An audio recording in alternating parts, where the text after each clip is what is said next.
बेटा रतन, बहू के अंतिम संस्कार की तैयारियां करो। बड़ी बहू, इन्हें सुहाग का जोड़ा में तैयार करो। नहीं।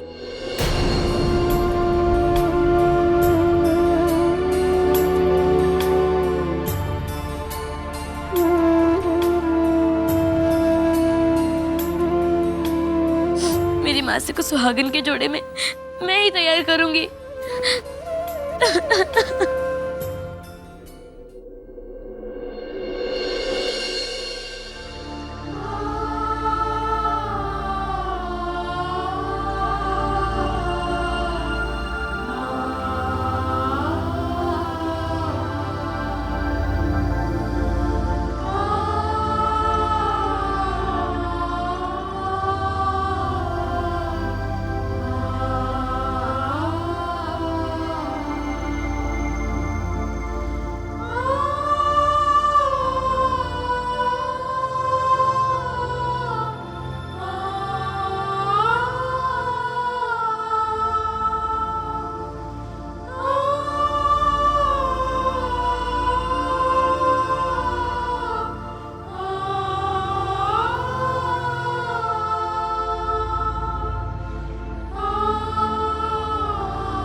रानी साहब,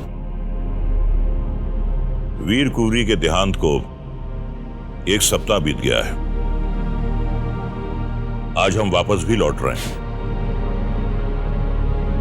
अफसोस तो इस बात का रहेगा कि दूधा जी से हम मीरा के विषय में बात नहीं कर पाए।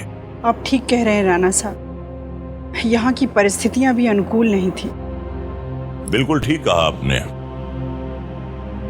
इस वक्त मेड़ता में सब दुखी हैं, इसलिए समय ब्याह की बात करना बिल्कुल उचित नहीं होगा। कुछ दिनों के बाद अच्छा समय देखकर हम मीरा के रिश्ते का प्रस्ताव रखेंगे। आप ठीक कह रहे हैं राणा साहब। आइए, राव साहब से विदा लेकर हम चित्तौड़ के लिए रवाना होते हैं। आइए।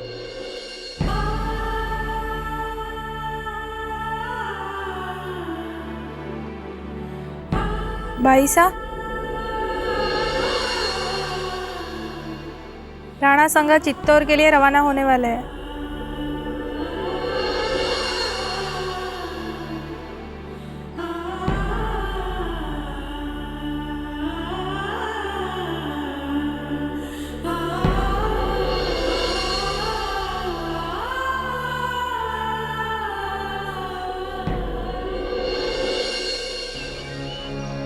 आपको घणो घणो धन्यवाद। राव साहब आज्ञा चाहेंगे।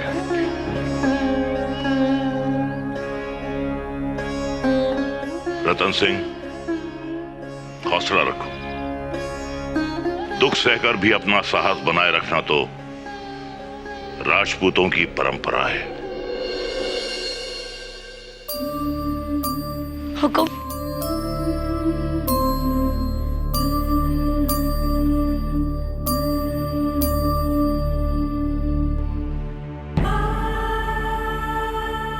ये बोर्डी मैं आपको लौटाने आई हूँ।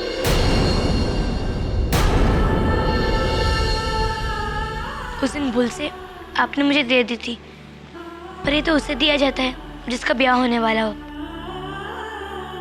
शायद आप ये बोर्डी मृणाल भाभी के लिए लाए थे, पर भूल से आपने मुझे दे दिया। मैंने इसे लौटाने के लिए मासा को दिया था, पर लौटाने से पहले ही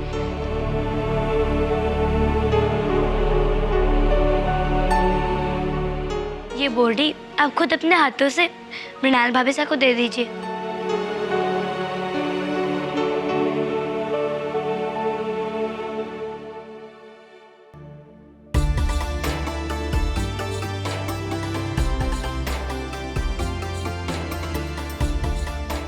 मैं अभी आती हूँ, मुझे मेरे सुनू जी के लिए भोग बनाना है।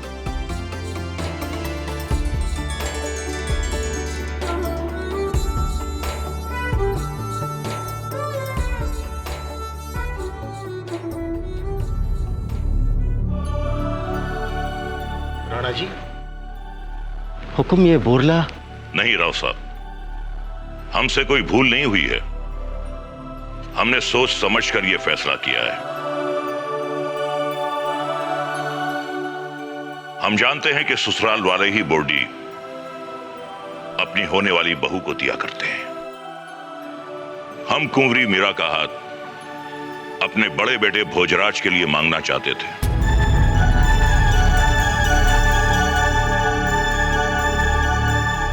हमने सोचा कि इस विषय पर आपसे चर्चा करेंगे। अब यहां के ऐसे हालात थे कि चाहकर भी इस विषय पर चर्चा करना हमने उचित नहीं समझा।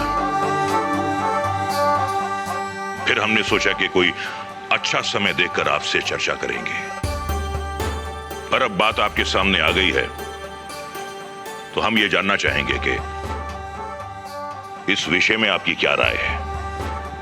मारे के राय हुक्म, ये तो हमारे वास्ते घनी सौभाग्य की बात है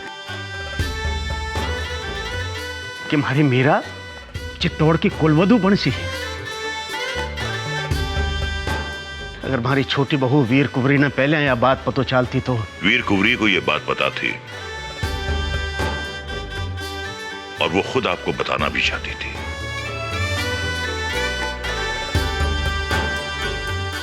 जब भी आप इस विवाह के लिए तैयार हो जाएं, तो हमें बता दीजिएगा। हम बारात लेकर फौरन मेड़ता आ जाएंगे और यही बोर्डी और मां भवानी का सिंदूर पहनाकर मीरा को अपनी बहू बनाकर हम यहां से ले जाएंगे।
ये लो मीरा, भोग।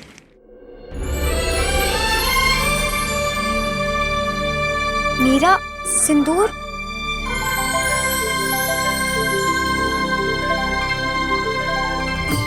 तुमने सिंदूर क्यों लगाया है? और तुम्हें पता है ना कि सिंदूर तो सिर्फ सुहागनें लगाती हैं। जानती हूँ, मैं भी तो सुहागिन हूँ। क्या क्या कहा तुमने? तुम सुहागन हो? तुम्हारा ब्याह कब हुआ? और तुम्हारा दूल्हा कहाँ है? ये है मेरे सुनो जी। जब ललिता का ब्याह होने वाला था, उससे एक दिन पहले मासा ने और बाबूसा ने मेरा ब्याह करवा दिया। इसलिए तो मैं इन्हें सुनोजी कहकर बुलाती हूँ। मीरा, वो ब्याह थोड़ी ना था, वो तो सिर्फ एक खेल था। और असली ब्याह तो तुम्हारा अब होगा। और तुम्हारा दूल्हा कोई मूर्ख थोड़ी ना होगा, वो तो शूरवीर भाग्य राजकुमार होगा, जो घोड़े पे आएगा और तुम्हारे साथ 7 फेरे लेके तुम्हें ले जाएगा। वो ही होगा तुम्हारा बीन, समझी? मेरे सुनोजी तो पूरे संसार के राजा हैं, बड़े शूरवीर भी हैं वो। यही है मेरे पति। नहीं मीरा, वो ब्याह सिर्फ एक खेल था और ब्याह तुम्हारा अब होगा। तुम्हारे बाबू सा, तुम्हारे दादू सा मिलकर तुम्हारा ब्याह बहुत धूमधाम से मनाएंगे। नहीं, वही मेरा सच्ची ब्याह था। मैं दोबारा ब्याह नहीं करूंगी। नहीं मीरा, शादी तो तुम्हें करनी ही होगी ना, ये तो पूरे संसार की रीत है। और जब तक तुम्हारा ब्याह नहीं होता, तुम अपने सुनोजी को अपना मान सकती हो, पर बाद में तुम्हारी शादी किसी और से ही होगी। अब बचपना छोड़ो, अब तुम बड़ी हो गई हो मीरा।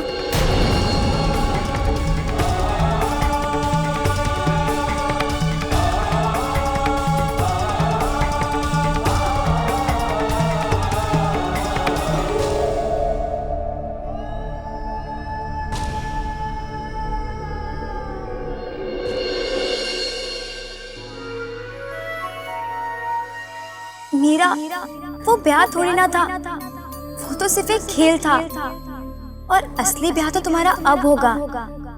और तुम्हारा दूल्हा कोई मूर्ख थोड़ी ना होगा, वो तो शूरवीर भाग्य राजकुमार होगा।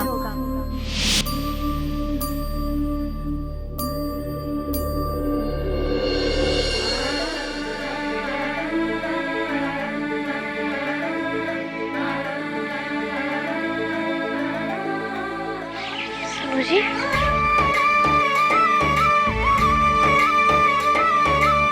सब कहते हैं कि मेरा संबंध किसी और से होना है। मैं नहीं चाहती।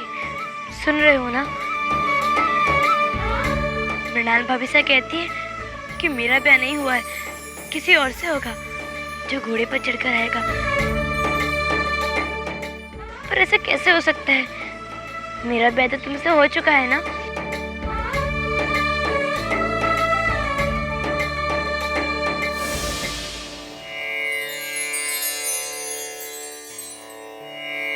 मीरा, मनुष्य का मनुष्य से कोई संबंध हो तो क्षणिक रिश्ता होता है, बहुत लंबा नहीं होता। कुछ समय बाद उन्हें अलग होना ही पड़ता है। कभी मुश्किलें, कभी परिस्थितियां, कभी इंसान खुद, तो कभी मृत्यु उन्हें अलग कर ही देती है। पर मेरे साथ जो एक बार रिश्ता बांध लेता है, तो वो एक अमर रिश्ता हो जाता है। जीवन मृत्यु की सीमा से परे, इस संसार से परे, सबसे पवित्र, सनातन और सच्चा रिश्ता जो हमेशा रहता है, जीवन भर और जीवन के बाद। कहो, मिला तुम्हें तुम्हारा उत्तर? सुनो जी, कहाँ हो आप? सुनो जी।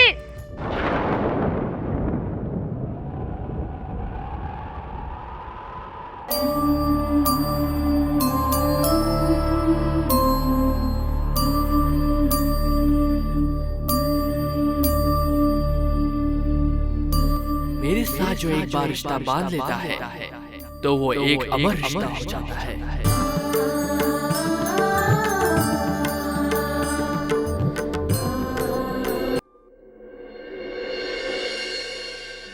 जीते रहो, खुश रहो।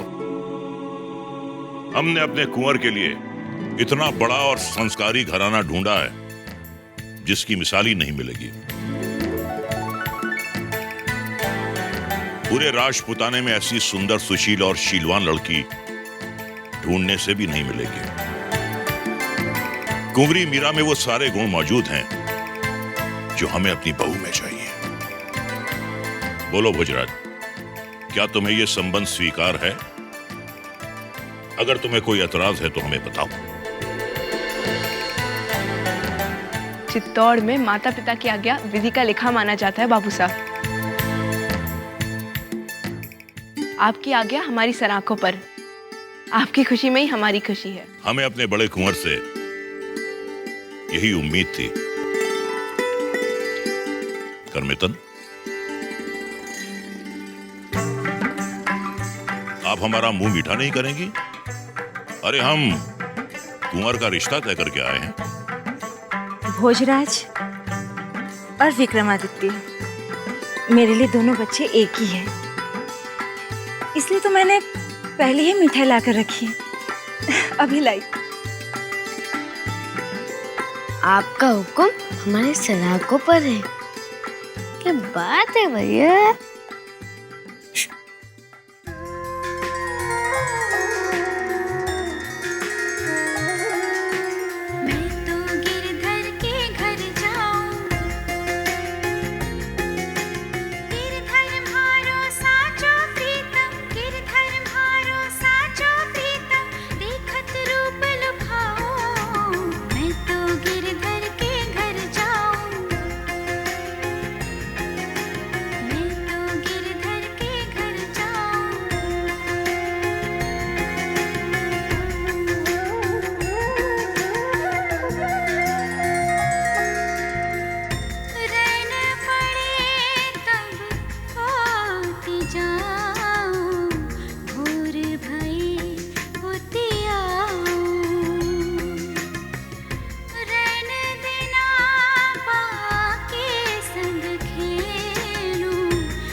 क्या बात है मृणाल, तुमने हमें इतनी जल्दी में क्यों बुलाया? वो मुझे आपसे मीरा के बारे में बहुत जरूरी बात करनी थी।